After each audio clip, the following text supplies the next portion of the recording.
वज़ीर आला पंजाब मरीम नवाज शरीफ की जानिब से सेहत आमा के फ़रोग के लिए तहसील हेडक्वार्टर अस्पताल पीर बैल में भी हफ्ता सेहत स्क्रीनिंग कैंप का इनेकाद किया गया, जिसमें मुख्तलिफ बीमारियों की तशखीस के लिए स्क्रीनिंग और इलाज मुआवजा की मुफ्त सहूलियात फराहम की गई। मरीम नवाज शरीफ साहबा ने हफ्ता सेहत कैंप का इनेकाद किया है और ये बहुत खुशाइन बात है। पीर महल के अवाम के लिए हुकूमत पंजाब के अहकामात के मुताबिक टेस्ट किए जा रहे हैं और पेशेंट्स को फ्री ऑफ कास्ट मेडिसिन दी जा रही है। कैंप में क्लिनिकल असेसमेंट, बुनियादी तिब्बी मुआयना, शुगर, हेपेटाइटिस बी, सी, HIV और TB टेस्ट की सहूलत फराहम की गई। आने पे इनके PCR भिजवा रहे हैं और PCR की रिपोर्ट्स आने पे इन सबको मेडिकेशन भी की जाएगी।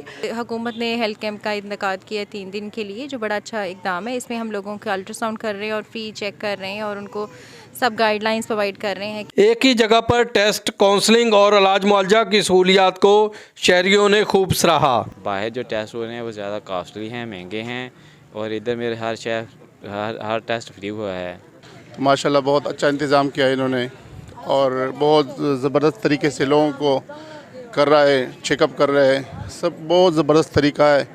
सेहतमंद माशरा की तश्कील के लिए हुकूमत की तरफ से ऐसे इक़दामात काबिल इस्ताइश हैं। कैमरा टीम के साथ Mohammad Khalid MK, ARY news, Pir महल।